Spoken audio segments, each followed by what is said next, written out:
Oke, selamat pagi Sobat Tani dimanapun berada. Saya ingin mengajak bersama-sama di dalam pengolahan lahan, khususnya lahan pertanian atau perkebunan.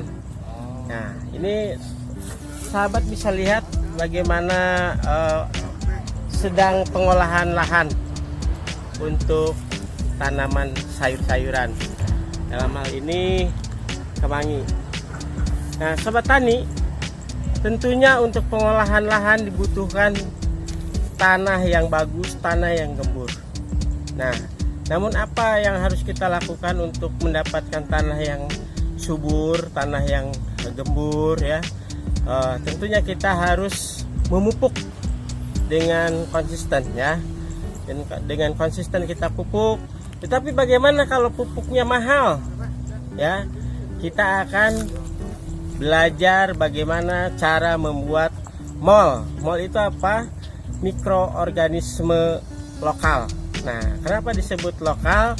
Kita memanfaatkan apa yang ada di sini. Ya, saya akan membawa Sobat Tani untuk bisa bersama-sama kita belajar bagaimana membuat pupuk organik cair. Di mana pupuk organik cair ini memiliki kandungan yang sangat bagus sekali, yaitu bakteri mikroorganisme lokal ya. Di sini ada Microbacillusnya, bakteri yang sangat menguntungkan untuk membuat jaringan makanan di dalam tanah. Oleh karena itu, mari kita sama-sama simak bagaimana tutorial untuk membuat POC mol mikroorganisme lokal ini. Ayo kita bersama-sama ikuti dengan saya cara pembuatannya. Salam inspirasi Mang Wahyu. Baik Sobat Tani, yang tadi saya ingin janjikan pada Sobat Tani semua bahwa kita akan membuat pupuk organik cair POC mol mikroorganisme lokal. Nah, dalam kesempatan ini saya akan menggunakan bonggol pisang. Karena di sini di sekitar kebun ini banyak bonggol pisang atau pohon pisang.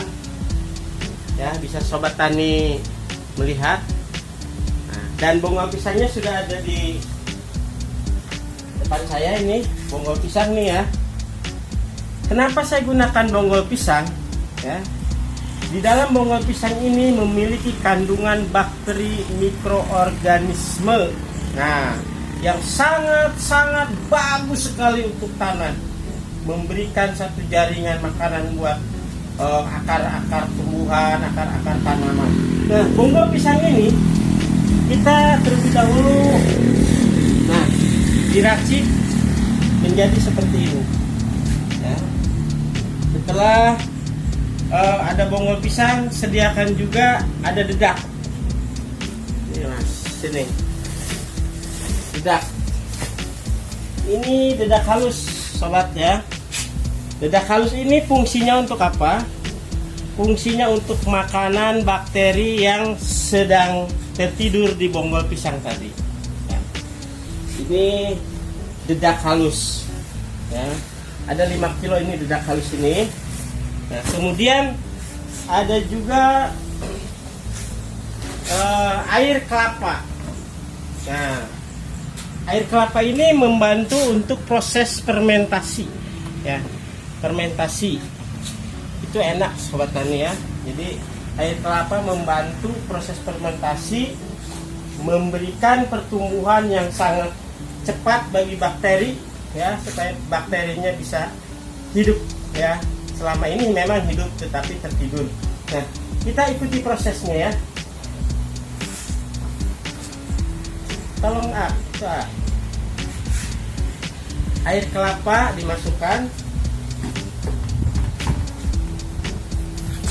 Nah, bonggol pisang secara simbolis saya masukkan karena di sini sudah ada tersedia bonggol pisang sebelumnya. Ya, bonggol pisang. Nah, ini air kelapa dimasukkan. Masukkan silakan.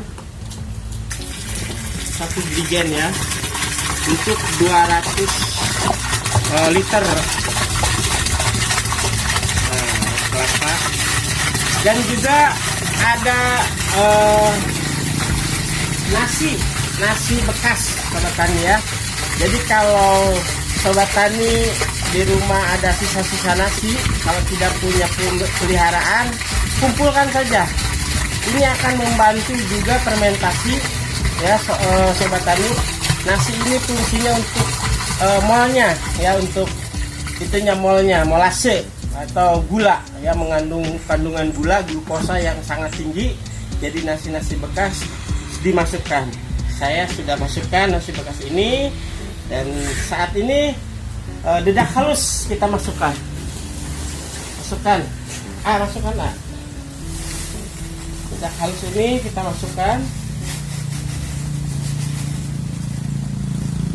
Jadi kandungan di dalam satu drum ini berisi 200 liter ini, sahabat tani perlu ketahui bahwa ini adalah biang dari pupuk organisa cair mol ya. Jadi di sini akan kita aduk rata dengan dicampur air bersih Air bersih. Kenapa saya katakan ini biangnya? Nanti setelah dicampur air, diaduk rata, setelah itu kita tutup rapat selama 2 minggu kita fermentasi. Nah, setelah jadi, nah namanya juga biang ya sobat tani ya. Jadi setelah jadi, nanti jangan banyak-banyak ambilnya, terus airnya. Jadi, nah namanya juga biang ya sobat tani ya. Jadi setelah jadi, nanti jangan banyak-banyak ambilnya, terus airnya. Tapi ambilnya jangan banyak-banyak. Ini perbandingannya 1 liter banding 10 air ya, 10 liter air. Jadi 1 banding 10. Misalnya ini sobat tani bisa ambil 1 liter. Nah, masukkan ke dalam ember. Nah, setelah itu diisi dengan 10 liter air. Baru bisa diaplikasikan, dikocor ke tanaman yang kita punya ya. Setelah ini sudah semuanya teraduk, minta air lagi, ya, penuh sampai sini,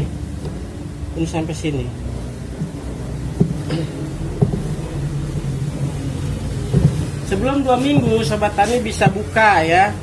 2 hari sekali diaduk,